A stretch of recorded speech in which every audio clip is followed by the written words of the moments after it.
लोकतंत्र में ऐसे लोगों को सबसे पहले नमन किया जाना चाहिए। गाजियाबाद से हमारे साथ जुड़े हुए हैं हमारे संवाददाता गौरव सावंत। गौरव, पिछली बार जब गाजियाबाद में चुनाव हुए थे तो सबसे अधिक मार्जिन से जीतने वाले नंबर 2 के जो थे, मतलब नरेंद्र मोदी के बाद जनरल वीके सिंह ही थे जो गाजियाबाद से उतनी बड़ी संख्या से 5 लाख से अधिक वोटों से जीतकर यहां से आए थे। आज गाजियाबाद का उत्साह है कैसा?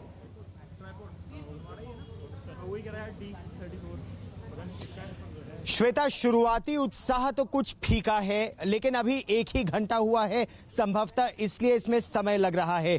लेकिन ये एक अर्बन कॉन्स्टिट्यूंसी है जहां इस समय हम यहां पर हैं। शिलर इंस्टीट्यूट है, जनरल वीके सिंह खुद यहां भी वोट डालने आए। वोट डालने से पहले मंदिर गए, प्रार्थना की। कुछ समय पहले हमने आज तक पर उनसे बात की और उन्होंने यही कहा कि जो 2014 था उस समय वो एक सेना से रिटायर होने के बाद पहली बार आए थे और लोगों ने उन पर विश्वास किया। इस बार उन्हें उम्मीद है कि उनके काम पर और उसके साथ साथ प्रधानमंत्री नरेंद्र मोदी के काम पर उनको उम्मीद है कि वो खरे उतरेंगे। लोगों से जो बात कर रहे हैं, उत्साह लोगों में है। एक जो अच्छी बात है वो श्वेता ये है, युवा वर्ग के साथ साथ वयोवृद्ध लोग बड़ी संख्या में यहाँ वोट डालने आ रहे हैं। कुछ लोग ऐसे भी थे श्वेता जो व्हीलचेयर्स पर आए और कतार से हटाकर उन्हें अंदर ले जाया गया वोट डालने के लिए। लेकिन अब यही है, डांस ऑफ डेमोक्रेसी। एक पोलिंग बूथ की ये स्थिति है, गांवों में क्या हाल है ये अगले चंद घंटों में हम आपको बताएंगे श्वेता। क्योंकि गाजियाबाद के एक शहरी बूथ पर इस समय गौरव सावंत और वहां की तस्वीरें आप राजनगर की देख सकते हैं और हम बाकी इलाकों में भी लिए चलेंगे अपने दर्शकों को, खासकर बिहार की ओर। नलिनी सिंह जी, और जिसका जिक्र कर रहे थे आलोक जी अभी वो बिहार में और ज्यादा उस तरीके से नजर आता था। वोट डालने जाइए, उससे पहले पता चला आपका वोट डल चुका है। आज कम से कम जो फर्स्ट टाइम वोटर जाता है वो उसके साथ तो जाता है कि हाँ भाई मैं डालूंगा, आज मेरी उंगली पर वो निशान लगने वाला है। जी हाँ, बिल्कुल।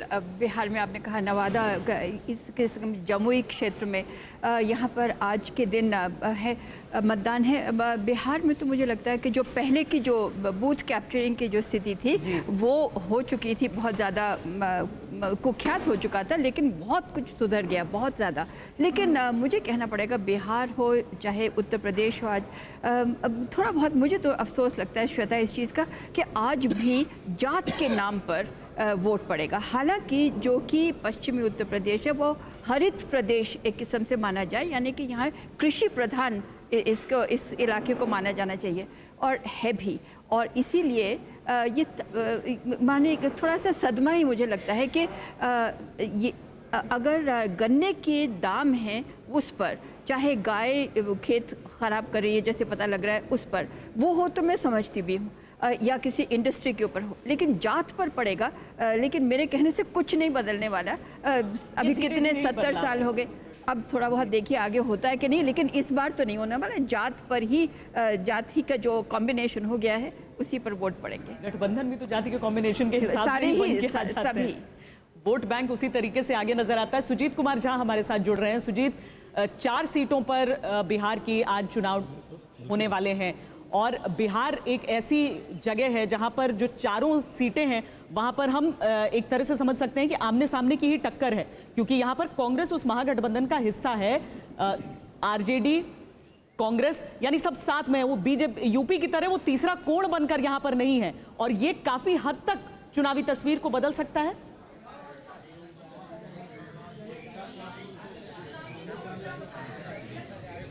देखिए श्वेता, हम लोग पहले से भी कहते आ रहे हैं कि महागठबंधन का जो स्वरूप है यहाँ पर बिहार में वो काफ़ी ठोस है, क्योंकि सारी पार्टियाँ एक साथ एकजुट हैं। इधर एनडीए भी जो पार्टी है, जेडीयू, बीजेपी और लोक जनशक्ति पार्टी, वो भी एकजुट है। लेकिन कई जगहों पर ऐसा है कि कुछ बागी उम्मीदवार और इस तरह के लोग खड़े हैं जिसकी वजह से दोनों गठबंधन को इसका नुकसान उठाना पड़ सकता है।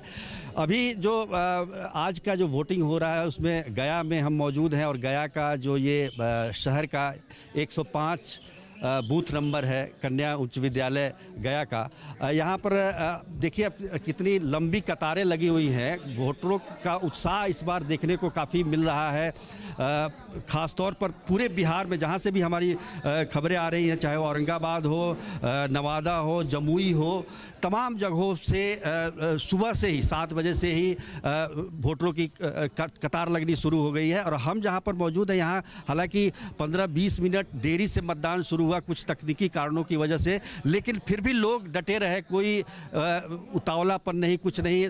वोट डालना है और ये देखना है कि अपने मताधिकार का प्रयोग कैसे हो। गया की बात करें तो गया में बड़ा दिलचस्प मुकाबला है। यहाँ पूर्व मुख्यमंत्री जीतन राम मांझी महागठबंधन की तरफ से उम्मीदवार हैं और दूसरी तरफ जो एनडीए है, जो जेडीयू के उम्मीदवार हैं विजय मांझी, जो पहली बार चुनाव लड़ रहे हैं लोकसभा का। हालांकि जीतन राम मांझी तीसरी बार चुनाव लड़ रहे हैं। पिछली बार वो जेडीयू के टिकट पे ही चुनाव लड़े थे और तीसरे नंबर पे थे, और इस बार सीधा मुकाबला जीतन राम मांझी और विजय मांझी के बीच में है।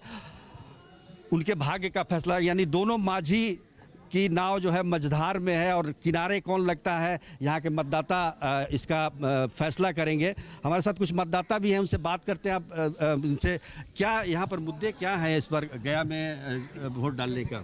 नहीं, निश्चित रूप से यहाँ मुद्दा कुछ भी नहीं है। यहाँ मुद्दा है राष्ट्र का। यहाँ मुद्दा है कि हम जिस देश में रहते हैं वो देश में रहने वाले सभी लोग सुरक्षित रह सकें। बाहरी सुरक्षा, आंतरिक सुरक्षा और देश का न्याय के साथ में इस देश का, इस राज्य का विकास हो, इतना ही मुद्दा हमारा है। और यहाँ पे गया लोकसभा सीट है और यहाँ कोई दूसरा मुद्दा नहीं है। तो ये यहाँ के मतदाता जो बता रहे हैं। श्वेता, आपको पता ही है कि आज चैती छठ भी है और शाम को सूर्य को अर्घ देना है। काफ़ी महिलाएं इस व्रत को करती हैं, लेकिन इसके बावजूद आप देख सकते हैं कि महिलाओं की कतार भी अच्छी खासी है यहाँ पे। कुछ देर और में सब आकर लोग वोट डालने के लिए यहाँ पर आए हैं। कुछ लोगों से बात